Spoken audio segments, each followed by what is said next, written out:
3, 2, 1.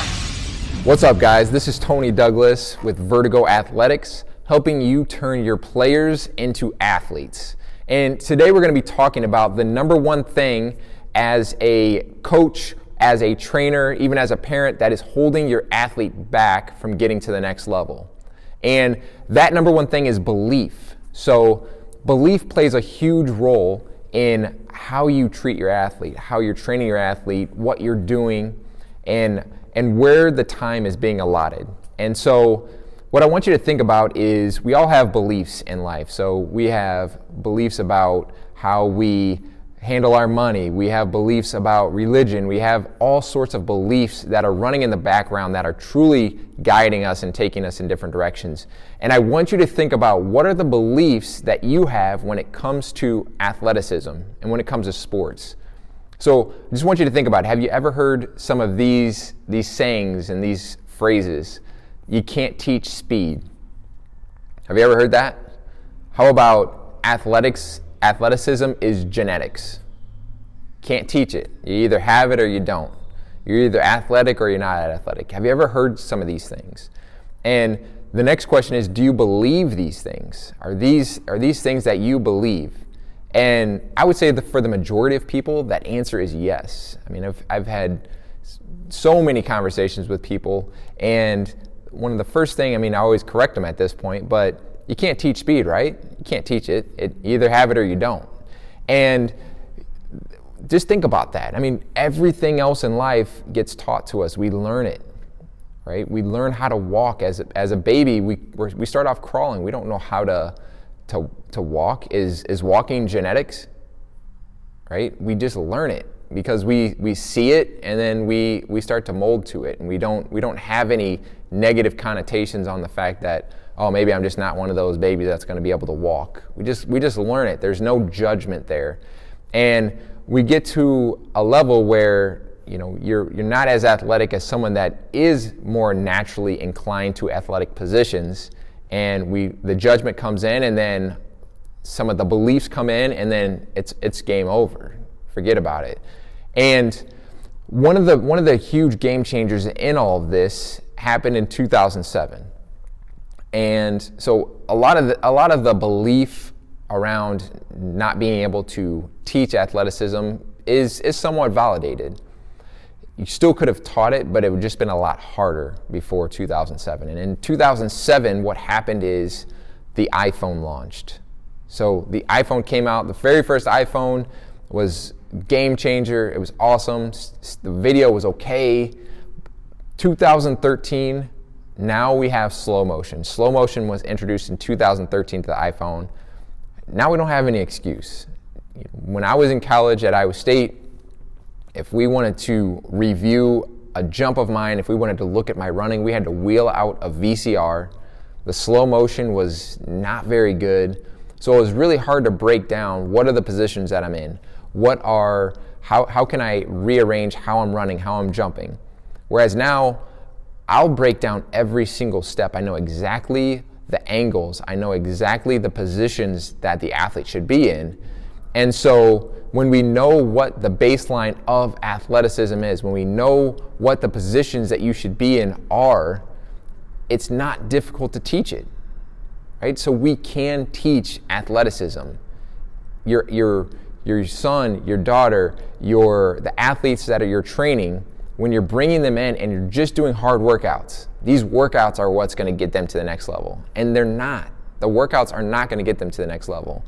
If they already have a high threshold of athletic positions, you can be in a great position naturally. And there are kids that are going to be just naturally faster than others. And there's reasons for that, right? It's not magic, right? We want to think it's magic. This kid's just magically athletic. Yes, he or she is more athletic, but there's a reason for it. They're in good positions. They're walking a certain way. They're running a certain way.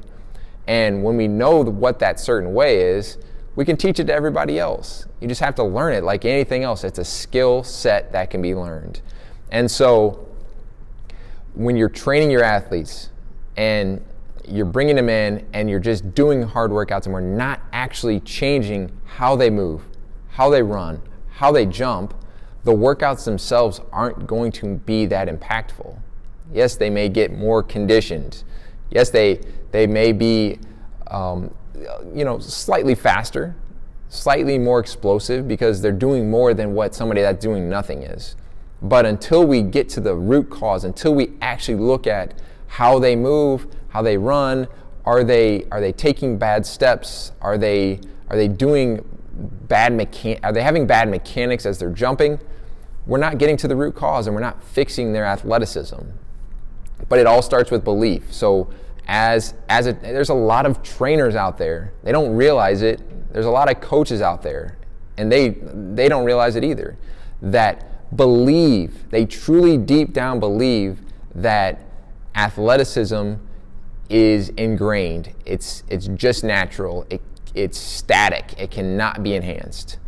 And when you have that fixed mindset towards athleticism, towards your athletes, towards the people you're actually training, that is not a good scenario for the athlete. If an athlete walked into my doors and I didn't believe I could actually make them more athletic, but I could somehow get them faster by just doing hard workouts, and the workouts were going to do it, it's not a good scenario for that athlete. Whereas if that athlete comes in and I know deep down, I truly believe that I will make them more athletic. I know it. I've done it. I've seen it. And there's not a shadow of a doubt in my mind that this kid is going to get more athletic. That's when the magic happens. And anymore for us, we've worked with so many athletes. We've done this so many times that we're not guessing on how to get them more athletic. We know the positions they need to be in. We know the movements they need to be doing. And when you're able to do that, we have parents tell us all the time, I can't believe how much faster they've gotten. I can't believe how much quicker they're moving, how much higher they're jumping. Even after they've seen it, it's hard for them to believe it. That when I listen to the words that are coming out of their mouth, there is this breakthrough moment of belief. And they still don't fully believe it, because otherwise this is a session that they would never miss. They would be in here 3 times a week, 4 times a week if they could, because athleticism is the number one thing. When you look at the college level, when you look at the pro level, these are all athletes. They're all athletes. They can all run, they can all move, they can all jump. And the skill becomes so much easier when your athleticism is at a high threshold. But the focus goes to the sport because we don't believe that the athleticism can be enhanced. We feel that they're going to get better at their sport by just playing their sport. And that's what I want to talk to you about today. That's what I want to get through to your mind is you have to change your beliefs before you're going to see the results in your athletes. You have to believe that you can make them a better athlete, not just a harder working athlete, not just a athlete that does the workouts and somehow that's going to get them there. You have to believe that you can make them a better athlete, that you can give them the skills and you can give them the knowledge and the wisdom to get them in the right positions to be more athletic. And that is where everything's going to change for that kid. And we get to do this all the time. It's an amazing thing to watch and experience, to see an athlete just continuously get better. Their confidence goes up. They're going to have less injuries because they're in better positions. They're not putting themselves at risk. There is a way to have complete control of your body. If you go onto our Instagram, our @Vertigo_, it's VERTI_GO1. If you watch some of the videos, most people are going to believe that is just pure athleticism, natural talent. And there is a lot of natural talent involved in that. But I'm at the point now, I've done this enough that I have complete control of my body. I know how everything moves. I know how everything works. And when you have complete control of your body, everything else becomes so much easier versus trying to stack skills and just hope that our body will somehow keep up with it. Something I posted today, and I don't want you to, this is all very new information. So I'm guilty of this as well. My belief now is at the point where I know 100% that athleticism can be taught, but I am guilty of this. I remember several years back at basketball practice, we're working on left-handed layups, and I'm just sitting there watching these kids struggle with left-handed layups. These were, I think, second graders. My son, TJ, was a second grader at the time. We're working on left-handed layups. So we're working on a skill, a sports skill, shooting a left-handed layup with kids that can't even balance on their right leg, right?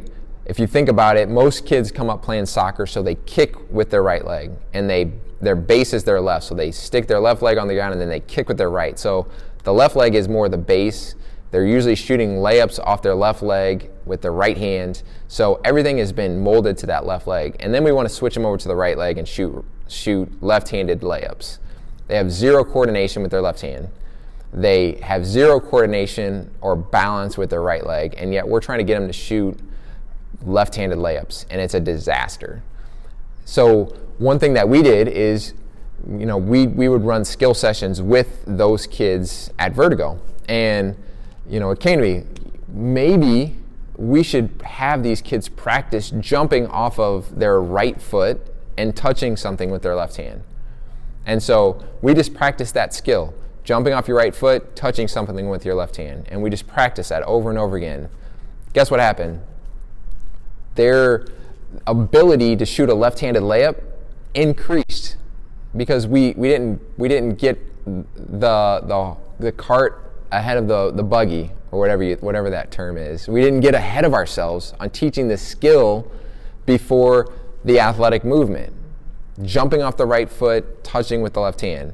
Jumping off the right foot, touching with the left hand. Okay, now let's put a ball in your hand. Now let's dribble and do that. And it's not this disaster. We're actually able to complete the skill. So athletic movement, athletic skills, it can be taught. It has to be a belief, though. You have to actually believe that we can teach speed, that we can become more athletic. And the day that you start to believe that, and the day you start to investigate that, and the day you start to research that and enhance your skills in teaching that, is the day that your athletes, that your players are going to go to the next level and get what they truly deserve, which is more confidence and better results. So I know you got something out of that. I know you need to be thinking about your beliefs, and if you have questions, put them in the comments below. I'd love some feedback and what your thoughts are on this. And until next time, we'll have more videos. We'll see you.